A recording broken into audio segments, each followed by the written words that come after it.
کامیابی حاصل کرنے کے لیے آپ کو اکیلے ہی آگے بڑھنا پڑتا ہے۔ لوگ آپ کے ساتھ تب آتے ہیں جب آپ کامیاب ہو جاتے ہیں۔ وہ ساتویں آسمان پہ رہنے والا رب ہم زمین پر بسنے والوں کا درد ہمارے ساتھ جینے والے انسانوں سے بہتر جانتا ہے۔ پھر پریشان نہیں کرتی انہیں زندگی کی ٹھوکریں جنہیں اللہ کا نام لے کر سنبھل جانے کی عادت ہو جائے۔ اگر کبھی ایسا لگے کہ تم تھک چکے ہو اور دعا مانگنا بھی مشکل لگے تو اللہ کے سامنے صرف ہاتھ پھیلا لیا کرو۔ تمہارے پھیلے ہاتھ اس بات کا ثبوت ہیں کہ تم رب کائنات کے محتاج ہو، اور میرا رب تو خاموشیوں کو بھی سن لیتا ہے۔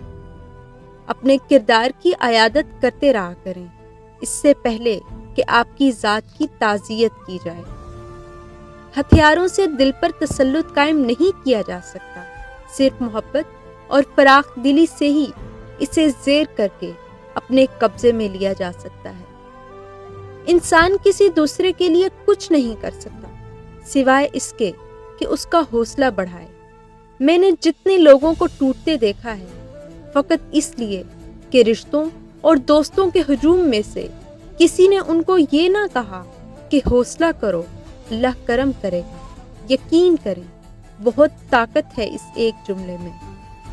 جسم کا صرف ایک حصہ ہمیشہ غدار نکلتا ہے، بڑی جلدی بک جاتا ہے، نہ کوڑیوں کے بدلے نہ اشرفیوں کے بھاؤ، بس ایک لفظ محبت سن کر قدموں میں جا گرتا ہے۔ ساری زندگی رشتے نبھاتے رہو، بس ایک بار چوک جاؤ سارے رشتے ٹوٹ جائیں گے، محبتیں امتحان لینے لگیں گی، سارے تعلق حساب مانگنے لگیں گے۔ بڑی تلخ ہے یہ زندگی، تو پھر کیوں نہ اپنے رب کو چاہو جو اپنے بندے کو کبھی تنہا نہیں چھوڑتا۔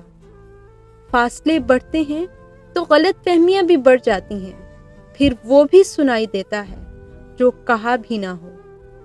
تلخ حقیقت، سب سے زیادہ سچ میخ خانوں میں شراب کا گلاس پکڑ کر بولا جاتا ہے، جبکہ سب سے زیادہ جھوٹ عدالتوں میں مقدس کتابوں پر ہاتھ رکھ کر بولا جاتا ہے۔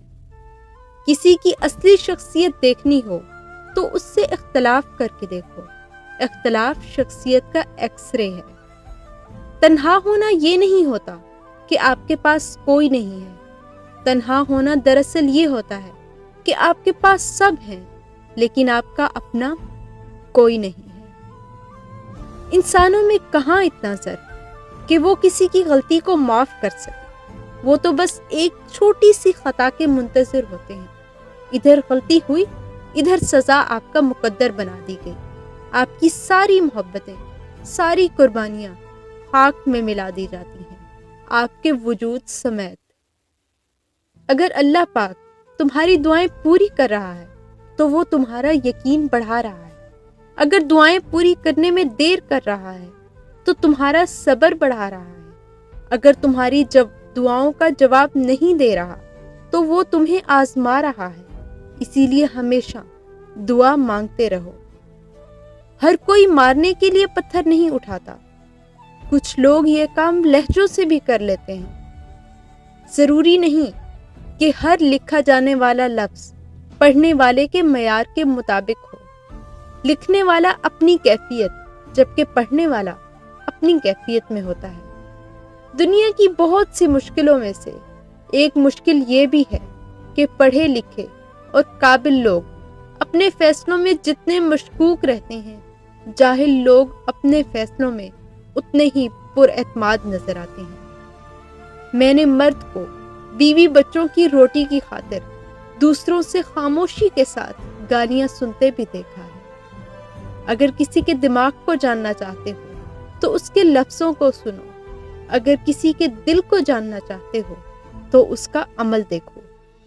عورت کے جسم سے نکل کر، عورت کے ہاتھوں میں پل کر، عورت کی جوانی کھا کر جب طاقتور بن جاتے ہو، عورت ہی آپ کو کم عقل، کمزور اور جاہل نظر آتی ہے۔ وفا کا تعلق کسی عورت یا مرد کی ذات سے نہیں ہوتا، بلکہ اس کا تعلق فطرت، تربیت اور نیت سے ہوتا ہے۔